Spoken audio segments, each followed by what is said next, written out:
¿Hasta dónde puede llegar un hombre por el poder? Imagina ordenar la destrucción de un avión entero solo para eliminar a un objetivo. Hoy exploraremos 15 de las acciones más extrañas e impactantes de Pablo Escobar, revelando los extremos a los que llegó durante su poder y el peligroso mundo que ayudó a crear. Número 15. El asedio al Palacio de Justicia. El 6 de noviembre de 1985 se produjo un ataque alarmante y violento en el corazón del gobierno de Colombia. Miembros del grupo guerrillero M-19 irrumpieron en el Palacio de Justicia de Bogotá, un edificio simbólico que alberga la Corte Suprema. El grupo tenía un objetivo: llamar la atención sobre su causa y exigir la liberación de los presos políticos, pero su acción rápidamente derivó en un asedio mortal que duró 2 días. Durante este enfrentamiento, los guerrilleros tomaron decenas de rehenes, incluidos jueces, abogados y otros funcionarios judiciales. A medida que la situación se agravó, el ejército colombiano lanzó una misión de rescate, pero resultó desastrosa. Armados con artillería pesada y explosivos, el intento de los militares de liberar a los rehenes resultó en una destrucción generalizada del edificio, con la pérdida de muchas vidas inocentes. Más de 100 personas murieron durante el asedio, incluidos 11 jueces de la Corte Suprema. El fin del asedio se produjo después de una mezcla de acción militar y negociación. Aunque las guerrillas fueron finalmente derrotadas, la trágica pérdida de vidas conmocionó a la nación. El evento no solo puso de relieve los peligros de la violencia política, sino que también subrayó la creciente influencia de los cárteles de la droga en la esfera política de Colombia. Se cree que el M-19 recibió financiación de los narcotraficantes, lo que demuestra lo profundamente entrelazado que estaba el tráfico de drogas con la violencia política de Colombia. Las secuelas del asedio dejaron una marca duradera en Colombia. Las familias de las víctimas, junto con el gobierno, han pedido que se rindan cuentas. Pero el incidente sigue siendo un capítulo doloroso y controvertido en la historia del país. Sirve como un duro recordatorio del impacto destructivo de la violencia política y la necesidad de instituciones fuertes para preservar el Estado de Derecho. Número 14. Las extravagantes fiestas de Escobar. Pablo Escobar no solo hizo su fortuna con el narcotráfico, también sabía cómo hacer alarde de ella. Las lujosas fiestas de Escobar se convirtieron en materia de leyenda, atrayendo a celebridades, políticos de alto rango y la élite de la sociedad colombiana. Estos eventos extravagantes se llevaban a cabo en algunos de los entornos más lujosos, con comidas gourmet, bebidas de primera calidad y entretenimiento en vivo.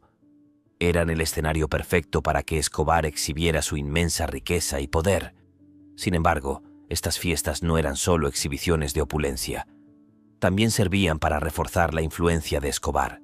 Sus invitados, muchos de los cuales estaban agradecidos por la oportunidad de relacionarse con uno de los hombres más poderosos del mundo, a menudo se iban con un profundo sentido de lealtad hacia Escobar.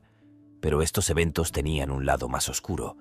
A las reuniones asistían con frecuencia otros delincuentes, incluidos capos de la droga, y la violencia a menudo acechaba justo debajo de la superficie.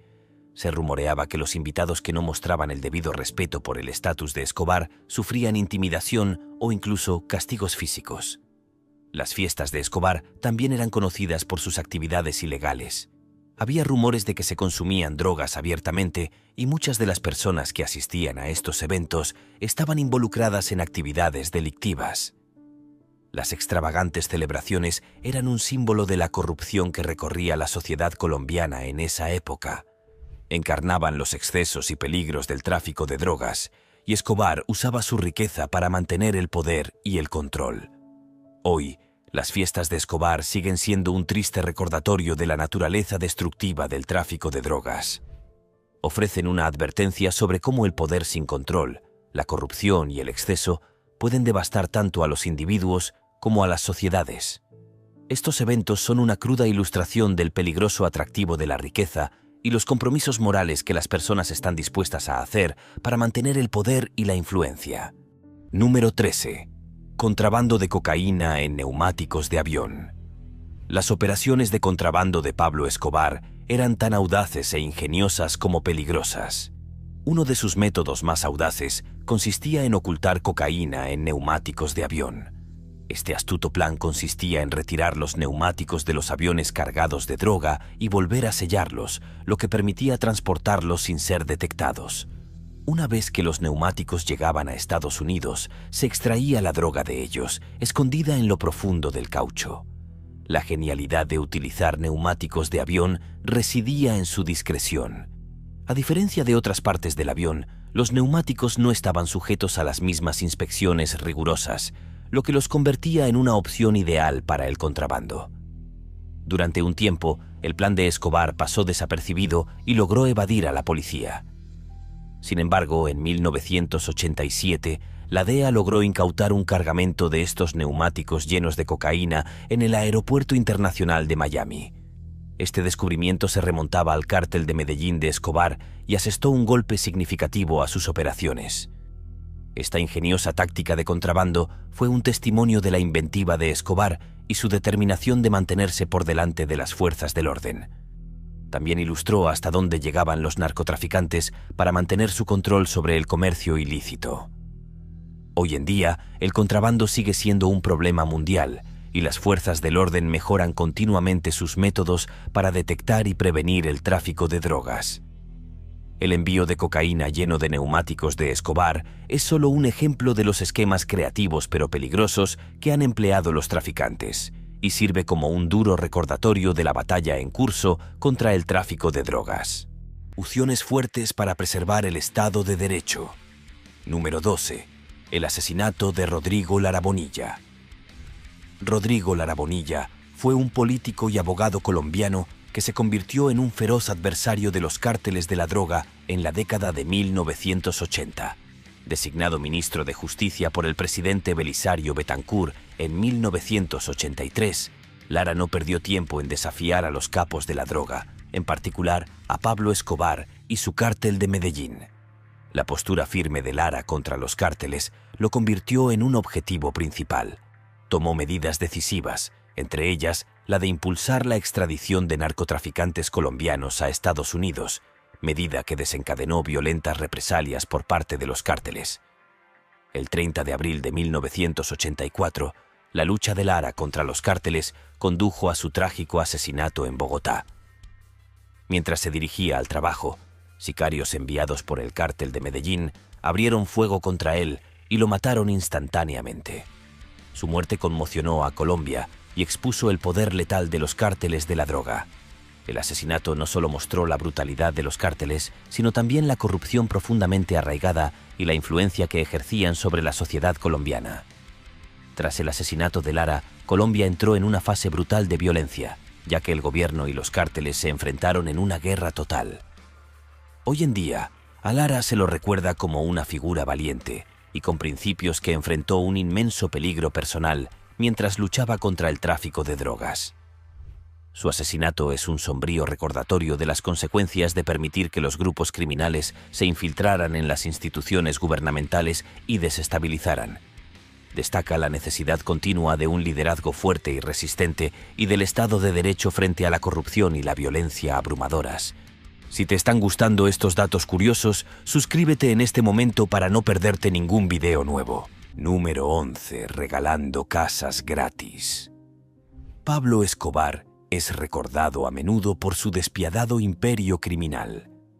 Pero sus actos de generosidad también son una parte notable de su legado. Una de las cosas más sorprendentes que hizo fue regalar casas a los pobres de Colombia. Con su inmensa fortuna, Escobar financió la construcción de barrios enteros en Medellín, ofreciendo casas a familias con dificultades sin costo alguno. Estas casas incluían servicios básicos como agua, electricidad y alcantarillado, que a menudo eran inaccesibles para las personas más empobrecidas. A primera vista, este acto parecía un gesto de bondad, pero había un motivo subyacente. Al proporcionar estas casas, Escobar se ganó la lealtad de muchos que se sentían en deuda con él. Para él, esta era una manera de consolidar su poder e influencia sobre las comunidades marginadas de Medellín. Si bien estaba satisfaciendo una necesidad real, sus acciones también reflejaban la inmensa desigualdad social y pobreza que asolaba Colombia en ese momento.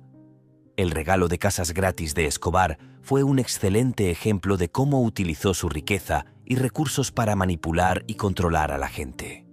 Si bien algunos lo vieron como un benefactor que ayudaba a quienes lo necesitaban desesperadamente, su generosidad también fue una forma de construir una base de seguidores leales. Las casas eran un símbolo de su complejo legado, mostrando tanto su capacidad para la bondad como su habilidad para explotar la vulnerabilidad para obtener beneficios personales. Número 10. Los autos de carrera en una pista privada. La vida de Pablo Escobar fue una existencia definida por una opulencia sin límites, donde el lujo más extravagante y el exceso más desmedido eran la norma cotidiana.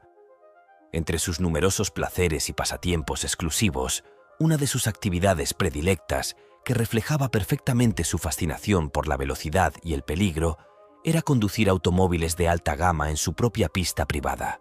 Su majestuosa propiedad, conocida como Hacienda Nápoles, presumía de un circuito de carreras profesional donde Escobar se entregaba a su pasión por la velocidad, pilotando a ritmo vertiginoso su extraordinaria colección de vehículos exóticos, que incluía las marcas más prestigiosas del mundo. Relucientes Ferraris de un rojo intenso, elegantes Lamborghinis que rugían al acelerar y sofisticados Porsches que desafiaban los límites de la velocidad. Con frecuencia organizaba competiciones exclusivas contra sus amigos más cercanos y asociados de confianza, eventos que no solo demostraban su amor incontenible por la adrenalina y los automóviles veloces, sino que también servían como escenario para forjar alianzas y demostrar su supremacía. La pista de carreras privada, diseñada meticulosamente según las especificaciones más exigentes para carreras de alta velocidad, estaba estratégicamente rodeada por jardines exuberantes y majestuosas palmeras que se elevaban hacia el cielo, creando un oasis de lujo que amplificaba el encanto y la extravagancia incomparable de la propiedad. Sin embargo, estas carreras representaban mucho más que la simple búsqueda del placer y la emoción de la velocidad. Para Escobar, cada vuelta en la pista era una declaración de su poder absoluto, una demostración tangible de su riqueza ilimitada.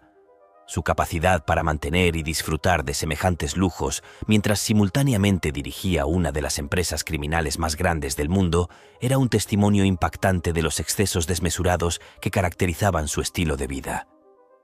En la actualidad, la legendaria pista de carreras de Hacienda Nápoles ha experimentado una transformación radical, convirtiéndose en una popular atracción turística que atrae a visitantes de todo el mundo. Los turistas tienen la oportunidad única de recorrer las instalaciones históricas y contemplar de cerca los impresionantes vehículos que alguna vez pertenecieron a una de las figuras más notorias y controversiales de la historia criminal. La pista, aunque silenciosa y sin el rugido de los motores de antaño, permanece como un testimonio elocuente de la obsesión desenfrenada de Escobar por el lujo más extremo y su compulsión incesante por exhibir su dominio a través de las manifestaciones más extravagantes del poder y la riqueza. Número 9. Enterrar dinero en el suelo. La riqueza de Pablo Escobar era legendaria, pero aún más notable era su paranoia obsesiva por proteger su fortuna. Constantemente atormentado por el temor de que las autoridades o los cárteles de la droga rivales pudieran apoderarse de sus vastos recursos financieros, Escobar implementó medidas extraordinariamente extremas para salvaguardar su dinero.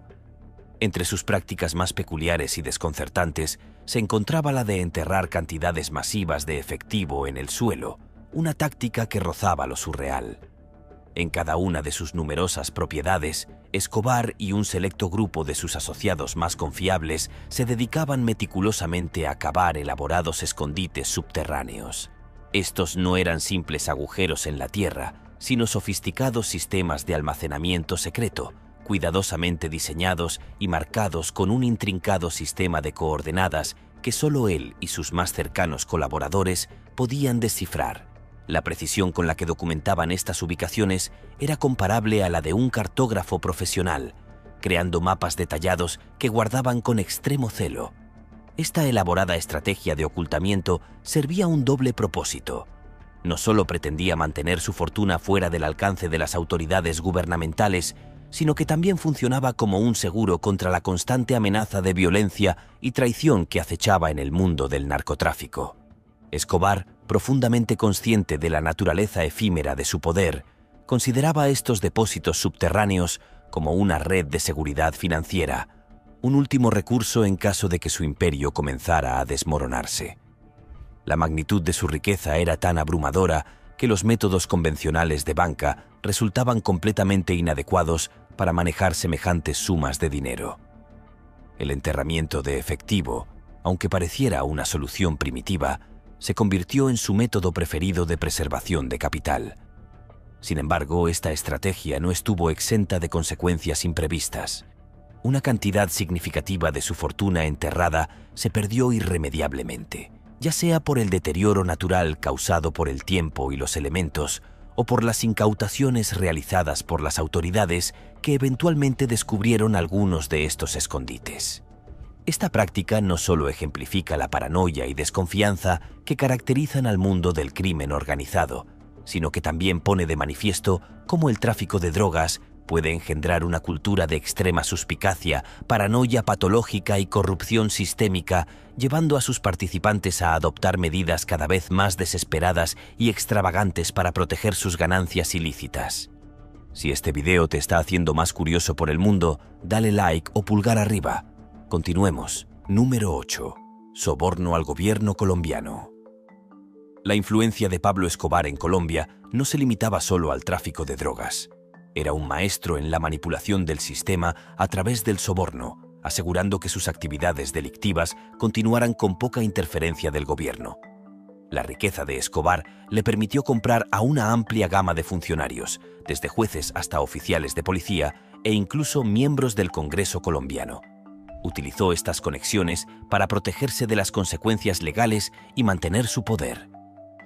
Uno de los ejemplos más notables de la corrupción de Escobar tuvo lugar durante las elecciones presidenciales de 1984. El cártel de Medellín de Escobar estuvo involucrado en una serie de ataques violentos, incluidos atentados con bombas y asesinatos, que en última instancia ayudaron a allanar el camino para la victoria del presidente Belisario Betancourt. A cambio, Betancourt aceptó detener la extradición de narcotraficantes colombianos a los Estados Unidos, una demanda clave de Escobar y otros líderes del cártel. La capacidad de Escobar para manipular no solo el sistema político, sino también el poder judicial, le permitió operar con casi total impunidad. En una ocasión, se dice que sobornó a un juez con $2 millones para que desestimara una orden de arresto en su contra. Su influencia caló profundamente en el tejido mismo de la sociedad colombiana, y la corrupción que instigó contribuyó al aumento del poder de los cárteles. La situación se agravó hasta convertirse en una nación plagada de desconfianza en sus instituciones. Las tácticas de Escobar ponen de relieve la naturaleza destructiva del poder sin control, y su historia es un duro recordatorio de la importancia de exigir responsabilidades a los funcionarios públicos. Aunque los sobornos de Escobar pueden haberlo protegido durante un tiempo, su caída final demuestra que nadie, por poderoso que sea, puede evitar enfrentarse a la justicia para siempre. Número 7. Amaño de partidos de fútbol. La participación de Pablo Escobar en el fútbol no fue solo como aficionado. También utilizó el deporte como un medio para consolidar su poder en Colombia. Conocido por su estilo de vida extravagante, Escobar llevó las cosas un paso más allá al amañar partidos de fútbol para favorecer a su equipo favorito, el Atlético Nacional. Su riqueza e influencia le permitieron manipular los resultados de partidos importantes, asegurando las victorias de su equipo a cualquier costo. Uno de los incidentes más infames de amaño de partidos ocurrió durante la final de la Copa Libertadores de 1989 entre el Atlético Nacional y el Olimpia de Paraguay. Escobar supuestamente pagó al árbitro que tomó varias decisiones polémicas, incluyendo la de conceder al Atlético Nacional varios penales cuestionables. Esto condujo a su victoria, pero el escándalo provocó una protesta nacional en Colombia, con muchos condenando la corrupción flagrante en el deporte. Las repercusiones del incidente del arreglo de partidos llevaron a prohibiciones para varios árbitros y jugadores, dañando la reputación del fútbol colombiano. Sin embargo, Escobar continuó utilizando el deporte como una herramienta para fortalecer su control sobre la sociedad colombiana, al influir en el resultado de los partidos. Mantuvo un sentido de lealtad entre sus seguidores, que lo veían como una figura poderosa capaz de dar forma a los pasatiempos de la nación. Las acciones de Escobar fueron un ejemplo perfecto de cómo la influencia criminal puede corromper incluso los aspectos más inocentes de la sociedad. El fútbol, un deporte nacional amado, se convirtió en un peón en la campaña de Escobar para mantener el dominio. Su legado en este sentido sirve como advertencia, subrayando la necesidad de transparencia, integridad y protección de las instituciones frente a la interferencia criminal. Número 6. Explotación del vuelo 203 de Avianca. Por parte de un narcoterrorismo. Los métodos violentos de Pablo Escobar no se limitaban a las operaciones de su cártel. También recurrió al terror como medio para afirmar su control. En 1989, Escobar ordenó uno de los actos de narcoterrorismo más horrendos de la historia colombiana: el atentado con bomba en el vuelo 203 de Avianca. El vuelo, que viajaba de Bogotá a Cali, transportaba 107 pasajeros y tripulantes cuando una bomba explotó en el aire, haciendo que el avión se estrellara contra una montaña. El atentado no fue un acto de violencia al azar, sino más bien un intento de asesinato selectivo contra un candidato presidencial a bordo del avión. Escobar esperaba eliminar a individuos que representaban una amenaza para su imperio de la droga. El ataque conmocionó a la nación y al mundo, simbolizando hasta dónde estaba dispuesto a llegar Escobar para proteger sus intereses criminales. También destacó el creciente uso de la violencia por parte de los cárteles de la droga como herramienta para lograr influencia política. Este atentado fue parte de un patrón más amplio de violencia que se intensificó en Colombia durante la década de 1980 y principios de la de 1990. Escobar y sus asociados fueron responsables de innumerables atentados con bombas, asesinatos y secuestros en su lucha por mantener su control del poder. El legado de estas acciones todavía persigue a Colombia hoy en día, mientras el país lidia con los efectos duraderos del régimen de terror de Escobar. El uso del terror por parte de Escobar como arma política sirve como advertencia sobre los peligros de permitir que las organizaciones criminales ejerzan tal poder. Subraya la necesidad de instituciones fuertes y resilientes que puedan resistir la influencia corruptora de la violencia y garantizar que prevalezca la justicia.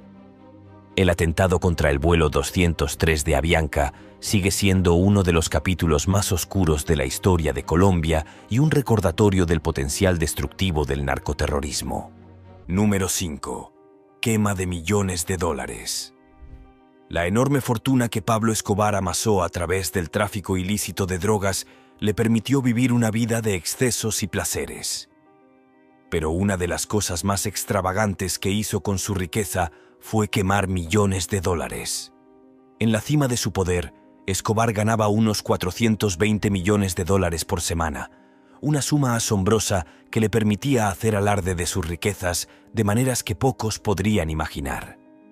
Uno de los incidentes más extraños ocurrió a fines de la década de 1980, cuando Escobar estaba escondido con su familia en las montañas cerca de Medellín. Su hija Manuela tenía frío y, en un intento de mantenerla caliente, Escobar supuestamente tomó 2 millones de dólares en efectivo y les prendió fuego. Algunas versiones de la historia afirman que quemó 1 millón de dólares, mientras que otras insisten en que fueron 2 millones. Pero la esencia de la historia sigue siendo la misma. Un hombre tan rico que podía quemar una fortuna con tranquilidad para resolver un problema menor, la imprudencia de Escobar con el dinero no se detuvo allí. A menudo se quejaba de que las ratas se estaban comiendo su dinero en efectivo, y se estima que perdía alrededor de 2.100 millones de dólares al año por daños causados por roedores. Además, el cártel gastaba 2.500 dólares al mes solo en bandas elásticas para mantener juntos los fajos de dinero. A pesar de este derroche alucinante de recursos, la riqueza de Escobar no pudo protegerlo de las consecuencias de su imperio violento. Su estilo de vida extravagante finalmente lo alcanzó, terminando en su muerte violenta. La historia de la quema de millones de dólares ejemplifica el mundo temerario y absurdo del narcotráfico, donde el dinero era tan abundante que podía usarse como combustible para un incendio. Número 4. Construyendo un zoológico privado. Además de su infame tráfico de drogas, Pablo Escobar también se entregó a otra gran afición: coleccionar animales exóticos. Estaba fascinado por la vida silvestre y trató de crear un zoológico privado que rivalizara con las colecciones de animales más famosas del mundo. Ubicado en su enorme propiedad, Hacienda Nápoles, el zoológico albergaba una variedad de criaturas exóticas. La extensa propiedad, ubicada en la jungla colombiana, se extendía por más de 7.000 acres y brindaba un entorno lujoso para los animales de Escobar. Entre los animales que Escobar tenía, había elefantes, leones, tigres y cebras. No escatimó en gastos para crear un zoológico que incluía piscinas, jardines paisajísticos e incluso árboles importados para brindar un hábitat cómodo para sus preciados animales. La obsesión de Escobar con el zoológico era evidente, ya que la propiedad también presentaba una réplica a tamaño real de un dinosaurio prehistórico. ¿Qué demonios es esto? Sin embargo, este zoológico privado no estaba exento de problemas. Muchos de los animales se obtuvieron ilegalmente y su cuidado a menudo era deficiente. Después de la caída de Escobar, el gobierno colombiano tomó el control de la finca y envió a los animales a varios zoológicos en todo el país. A pesar de la controversia que rodea al zoológico, sigue siendo un testimonio de la riqueza de Escobar y su deseo de rodearse de lo raro y lo exótico. También sirve como un recordatorio de su desprecio por las leyes y regulaciones, tratando su riqueza como un medio para construir su propio mundo autocomplaciente, independientemente de las preocupaciones éticas involucradas. Número 3. Después de escapar de la prisión.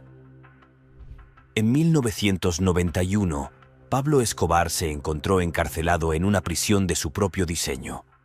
La catedral, como se la conocía, estaba ubicada en las montañas cerca de Medellín y fue construida según las especificaciones de Escobar para evitar la extradición a los Estados Unidos. Sin embargo, Escobar rápidamente se dio cuenta de que tenía más control sobre su prisión que el gobierno colombiano. Mientras estuvo encerrado, continuó dirigiendo su imperio de la droga, utilizando un teléfono celular para administrar las operaciones e incluso recibir visitas. El 22 de julio de 1992, el gobierno colombiano hizo planes para trasladar a Escobar a una instalación más segura. Pero Escobar ya había preparado su escape. Durante 6 meses, hizo cavar un túnel debajo de la prisión, que él y otros 10 prisioneros utilizaron para escapar. El túnel, de casi 1 milla de largo, fue un testimonio de la capacidad de Escobar para planificar y manipular su entorno. La fuga condujo a una persecución masiva, en la que Escobar utilizó su inmensa riqueza para evadir la captura. En su desesperación, ofreció una recompensa de $2 millones por la muerte de los principales oficiales de policía que lideraban la persecución. A pesar de sus esfuerzos, Escobar finalmente fue encontrado y asesinado en diciembre de 1993 durante un tiroteo en una azotea en Medellín. Su escape de la catedral sigue siendo una de las fugas de prisión más audaces de la historia, mostrando su influencia y control incomparables tanto sobre el gobierno como sobre la gente que lo rodeaba. Número 2. Creación de un submarino para el tráfico de drogas.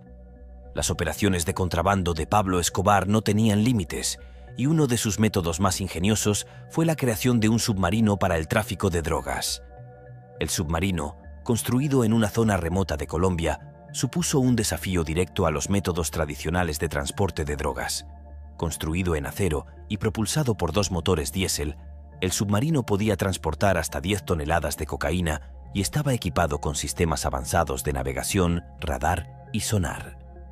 En 1981, la primera prueba del submarino resultó exitosa y pronto se utilizó para transportar drogas desde Colombia a América Central y México. Una vez allí, barcos más pequeños recogerían la cocaína y la llevarían a Estados Unidos. El uso de un submarino le permitió a Escobar evitar los métodos tradicionales de inspección y detección, lo que lo convirtió en una herramienta invaluable en su imperio criminal. A pesar del éxito del submarino, finalmente fue capturado por la Armada colombiana en 1988 cerca de la frontera con Panamá. Vale. El barco, lleno de cocaína, fue un golpe importante para las operaciones de Escobar. El submarino, ahora un símbolo del ingenio y la audacia de Escobar, sigue siendo una de las herramientas de contrabando más singulares jamás creadas. Es un testimonio de la determinación de Escobar de superar los límites de la empresa criminal y su incansable búsqueda del control sobre el tráfico de drogas. Número 1. Construir una prisión de lujo. La influencia de Escobar sobre la sociedad colombiana se extendió tanto que pudo diseñar y construir su propia prisión de lujo, conocida como La Catedral. Esta instalación privada estaba ubicada en las montañas cerca de Medellín y era más como una finca privada que un centro penitenciario. Escobar tenía la libertad de vivir en la opulencia, incluso mientras estaba tras las rejas. Su celda estaba equipada con una cama tamaño king, un jacuzzi y una cocina privada. Podía recibir invitados, organizar fiestas e incluso salir de la prisión a su antojo. Diseñado para brindarle a Escobar comodidad y control, La Catedral le permitió continuar dirigiendo su imperio de drogas desde tras las rejas. La prisión incluso contaba con una cancha de fútbol, un bar y una cascada con comodidades de lujo que ninguna prisión normal podía ofrecer. El gobierno colombiano esperaba que este arreglo ayudara a contener a Escobar, pero solo sirvió para humillarlos aún más. En 1992, la fuga de Escobar de La Catedral expuso la ineficacia del gobierno y el alcance de su poder. Después de su fuga, el gobierno tomó el control de la instalación y eliminó las lujosas características. La catedral es ahora un recordatorio de la capacidad de Escobar para manipular su entorno, utilizando su riqueza e influencia para crear un mundo privado que se adaptaba a sus deseos. Su prisión es un símbolo de la corrupción que le permitió prosperar y los peligrosos extremos a los que llegó para mantener su poder. Nos vemos en el próximo video.